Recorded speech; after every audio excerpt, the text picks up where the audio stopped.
Bonjour à toutes et à tous et bienvenue dans cette nouvelle vidéo d'analyse du jeu des Celtics. Alors plutôt bon début de saison de la part des Boston Celtics sur le plan comptable, mais pas beaucoup de bouleversements dans le jeu puisque l'effectif est sensiblement le même, le coach est le même, on sent que les joueurs attendent patiemment les playoffs. Mais aujourd'hui je voulais vous parler d'une petite nouveauté, de quelque chose qu'on ne voyait pas autant les saisons précédentes je trouve, notamment vu les protagonistes sur le terrain. Il s'agit du passing chez nos intérieurs. Et en fait, ça rentre dans un sujet de stratégie beaucoup plus global, beaucoup plus large, qui est comment garder un spacing de qualité, même quand on a un intérieur non shooter sur le terrain. Et alors, nous, les Celtics en théorie ont Kristaps Porzingis et Al Horford, mais on sait que même si Porzingis est revenu, on sait que ces deux-là vont probablement louper des matchs, vont avoir des minutes limitées pour les reposer et les garder frais pour les playoffs. Donc les Celtics donnent beaucoup de temps de jeu à Xavier Tillman, Neemias Queta et Luke Cornett, qui ne sont pas vraiment des shooters respectés, voire qui ne sont pas des shooters du tout. Et ils ne sont pas non plus réputés pour être des bons passeurs, enfin surtout Keta et Cornet, Tillman l'est quand même un peu plus. Euh, donc voilà, et on va voir donc dans cette vidéo à quel point le niveau de passing, parfois sous-estimé de ces trois intérieurs, permet aux Celtics de garder un très bon spacing et de trouver des tirs rentables, des tirs ouverts, qui sont souvent de très bons tirs. Et on commence directement avec une action assez basique qu'on voit très régulièrement en NBA, qui est le pick and roll, et plus particulièrement suivi d'un short roll. Et donc le short roll, c'est voilà, le fait que l'intérieur, après le pick and roll, réceptionne le ballon et profite du décalage qui a été créé par le pick and roll pour libérer le ballon au joueur ouvert, et là en l'occurrence à Derrick White à 3 points. On va évidemment se remettre cette action pour voir en détail ce qui s'est passé. On a ici, donc, comme je vous l'ai dit, un pick and roll assez basique. Jason Tatum se retrouve en isolation sur Jonas Valanciunas, chose que les Wizards ne veulent pas. Donc, ils sont forcés ici, par le biais de Bilal Koulibaly, de venir blitz le pick and roll, c'est-à-dire de venir faire une prise à deux pour forcer Jason Tatum à lâcher le ballon. Chose que Jason Tatum va voir très rapidement et va faire très très bien. Il a énormément progressé là-dessus. Et ensuite, ça va permettre à Luke Cornett de réceptionner la balle dans la raquette. Corey Kispert est obligé de glisser pour éviter le dunk tout fait de Luke Cornett. Luke Cornett lit bien le jeu et retransmet à Derrick White qui est tout seul ouvert à 3 points. On va se la remettre encore une fois à vitesse réelle.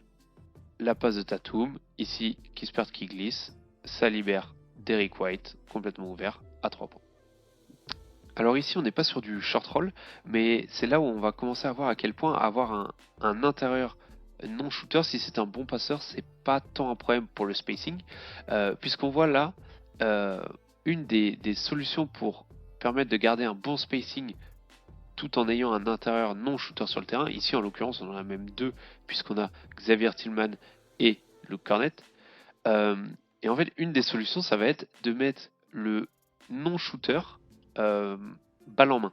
Donc de lui donner la balle, ce qui va obliger son défenseur, ici en l'occurrence Jalen Duren, à sortir de la raquette et à venir monter sur lui. Alors, est-ce qu'il a besoin de monter aussi haut? Je ne pense pas. Luke Cornett n'est pas Kristaps Porzingis. Peut-être qu'il pouvait rester un peu dans la zone intermédiaire. Mais toujours est-il que avec Luke Cornett balle en main, on est obligé de mettre un défenseur un peu sur lui quand même et de pas le laisser complètement ouvert pour pas qu'il puisse tout simplement pénétrer dans la raquette et prendre de la vitesse pour aller accéder au cercle. Et donc regardez ce qu'on a ici. On a une grande zone complètement ouverte sans protecteur de cercle puisque le protecteur de cercle théorique il est en fait au-delà de la ligne des 3 points. Et donc qu'est-ce que ça va permettre? On va le voir tout de suite. Je vous le mets en vitesse réelle. Un beau démarquage de Jason Tatum et un accès au cercle quasiment seul en fait, même s'il y a Tim Hardaway Jr. qui était bien revenu.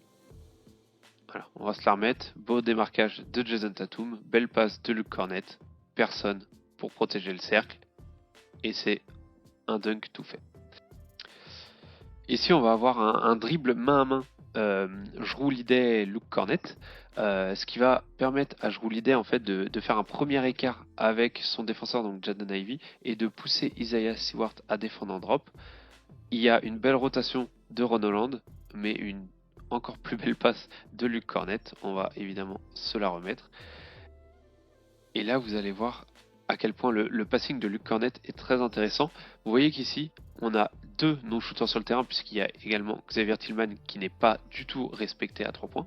Ce qui a permis à Ron Holland de venir boucher la raquette pour éviter à Luke Cornett de se retrouver complètement tout seul finalement dans la peinture. Et regardez ce qu'on a là, on a donc Fontecchio qui, même situation que sur la première vidéo qu'on a vue, Fontecchio qui doit se retrouver à défendre deux joueurs des Celtics, pardon. Et c'est là où, alors, Jrue Holiday aurait peut-être pu faire une passe directement à Tillman, mais possiblement plus facilement interceptable par Fontecchio. Du coup, qu'est-ce qui s'est passé? On a Jrue Holiday qui va passer à Luke Cornett, qui va passer par un intermédiaire, on va dire. En passant à Luke Cornett, ça force Ron Holland et Isaiah Stewart à monter sur lui. Et là, on a ce fameux 2 contre 1. Et regardez ici, Luke Cornett qui regarde Tillman. Ça pousse Fontecchio à faire le pas supplémentaire nécessaire pour temporiser et permettre d'avoir un peu plus de temps à Pritchard pour être ouvert.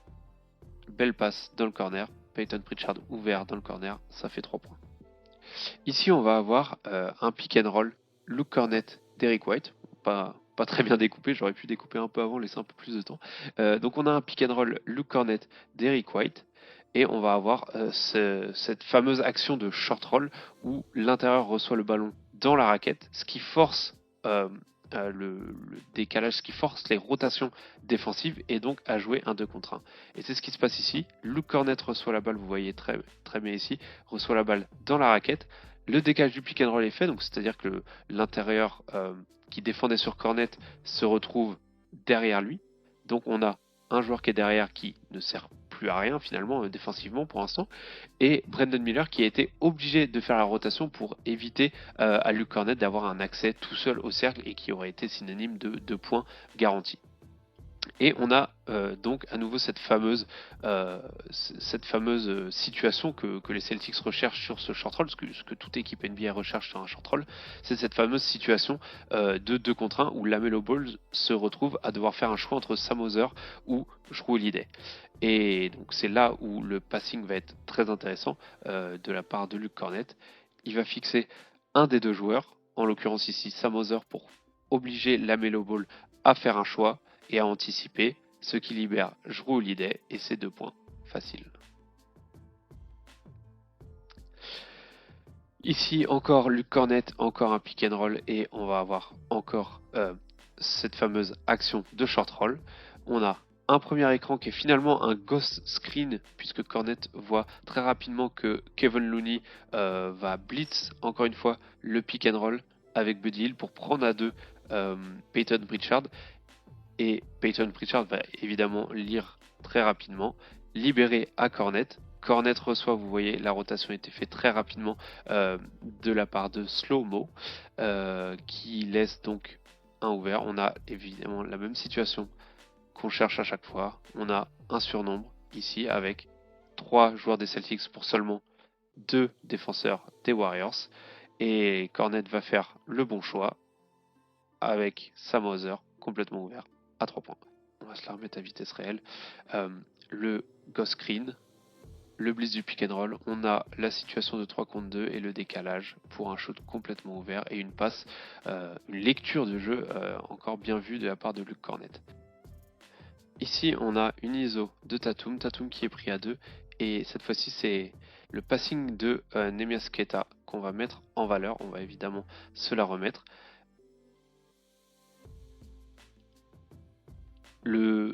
La passe en soi n'est pas très compliquée, mais ça a le mérite, il a le mérite de la faire. On a donc Jason Tatum qui est pris à 2, mais vous voyez, Jason Tatum voit Neemias Queta arriver lancé en direction de la raquette, donc on appelle ça un trailer, donc arriver en trailer. Et Neemias Queta reçoit la balle complètement vraiment à 1 mètre du panier, ce qui force Grant Williams à lâcher Jaylen Brown et à venir s'opposer à Neemias Queta, sinon ça serait un dunk et 2 points faciles. Et regardez, on va avoir un peu la même situation que tout à l'heure, où on va avoir un joueur ici, pour, on va dire, un défenseur ennemi avec la Melo Ball qui, pour l'instant, est sur Queta, mais qui va reculer pour éviter justement une passe trop facile. Et là, Queta se retourne, la Melo Ball anticipe sur Jaylen Brown, mais c'est Jrue Holiday qui est complètement ouvert, un dribble de décalage, et c'est 3 points. On reste sur une action qui va impliquer notre portugais préféré et qui va montrer à quel point le passing, encore une fois, est un skills, est une qualité toujours plus importante et peut-être trop sous-estimée à mon goût chez les intérieurs. Ici, on a un écran de Neemias Queta, la fameuse situation de short roll, c'est-à-dire l'intérieur qui, après son pick and roll, reçoit le ballon dans la raquette. Et regardez, Neemias Queta avec la balle dans la raquette, ça a forcé Cam Thomas à lâcher Sam Hauser et venir empêcher l'accès au cercle. Dennis Schroeder se retrouve donc avec cette fameuse situation où on a 2 joueurs des Celtics pour un seul défenseur. Et donc, reste plus qu'à Neemias Queta à faire la bonne lecture. Et la bonne lecture, c'est un Sam Hauser dans le corner. Et c'est 3 points. On va se la remettre à vitesse réelle. Le pick and roll, la bonne passe de Tatum, short roll. Il y a la rotation qui est faite. Et donc, Sam Hauser tout seul à 3 points. Alors ici, ça va être au tour de Tillman de mettre son passing en avant. Et surtout, cette action elle est intéressante puisqu'on va voir comment générer du spacing, comment avoir du spacing même en ayant un non-shooter sur le terrain. Donc là en l'occurrence c'est pour les Celtics, c'est Xavier Tillman, le non-shooter, le shooter non respecté sur le terrain.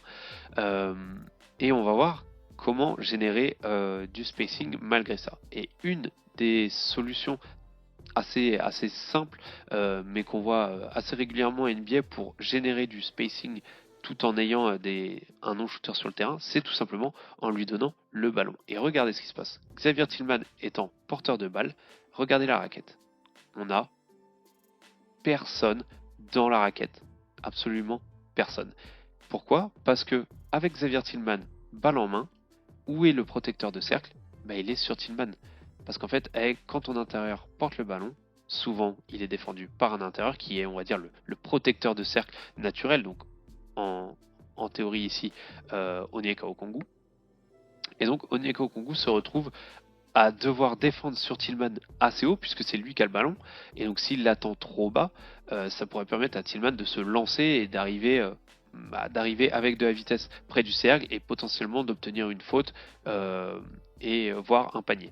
Et un peu comme l'action qu'on avait vue tout à l'heure avec Cornet, peut-être que ici Okongwu, tout comme Jalen Duren dans l'action d'avant, peut-être qu'Okongwu pourrait attendre Tillman un peu près dans cette zone-là, plutôt que d'être aussi haut, mais voilà, de se rapprocher de la raquette pour éventuellement pouvoir venir protéger le cercle, pouvoir venir en aide si besoin. Peut-être qu'il n'avait pas besoin d'être aussi haut, mais toujours est-il que voilà, c'est chose faite. Et regardez ce qui va se passer, on va avoir un très beau démarquage off-ball de Peyton Pritchard, et comme je vous l'ai dit, voilà, Okongwu est ici, donc il n'y a plus de protecteur de cercle, la raquette est complètement ouverte, et donc ça fait forcément 2 points faciles pour Peyton Pritchard. On va se la remettre en vitesse réelle.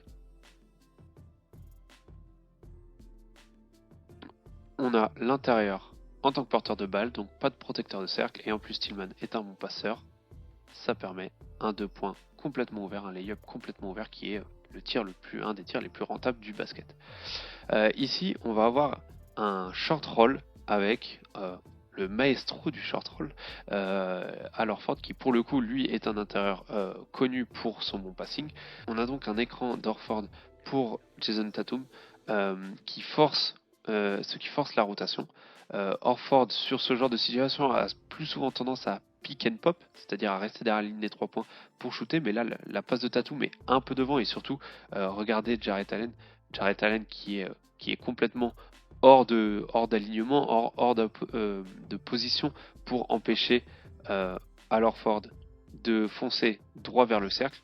Et là, on remercie la NBA pour cette couleur de parquet qui fait que ma flèche est quasiment illisible. Et donc qu'est-ce qui va se passer?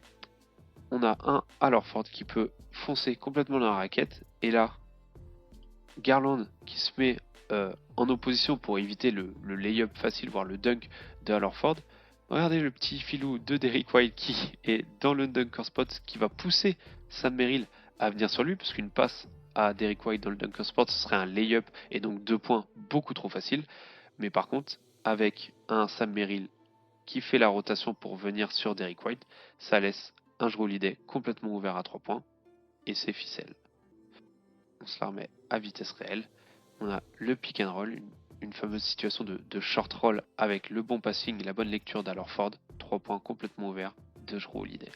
Voilà, donc petite vidéo où je voulais mettre en avant 2 aspects du jeu, pas forcément des Celtics, mais même de la NBA en général. Je trouve que dans la NBA actuelle, le premier point, c'est de voir à quel point dans la NBA actuelle, avoir des intérieurs bons passeurs, c'est vraiment, alors je trouve personnellement très sous-estimé, mais c'est quelque chose de très important et qui permet d'ouvrir le cahier de jeu, d'ouvrir, en fait, d'avoir une panoplie de jeux offensifs beaucoup plus diversifiés et très intéressants et très efficace surtout. Et l'autre aspect, c'était de montrer que même avec un non-shooter, alors pas forcément un intérieur, même si très souvent le non-shooter c'est un intérieur, mais euh, même avec un non-shooter, on pouvait générer du spacing, continuer à avoir un bon spacing, notamment grâce au passing de ce shooter et au fait qu'on puisse l'utiliser en tant que porteur de balle.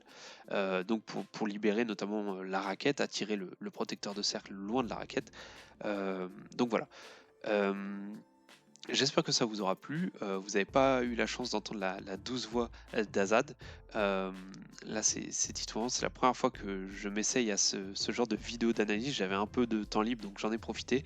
N'hésitez pas à me faire des retours en commentaire. Vu que c'est la première fois que je fais ça, je suis très impatient d'avoir vos retours et voir ce que je peux améliorer pour la suite. Et si ça vous a plu, je verrai pour refaire d'autres vidéos de ce type. Et évidemment, Azad reviendra très rapidement pour nous montrer qui est le patron un peu dans ce genre de vidéos d'analyse.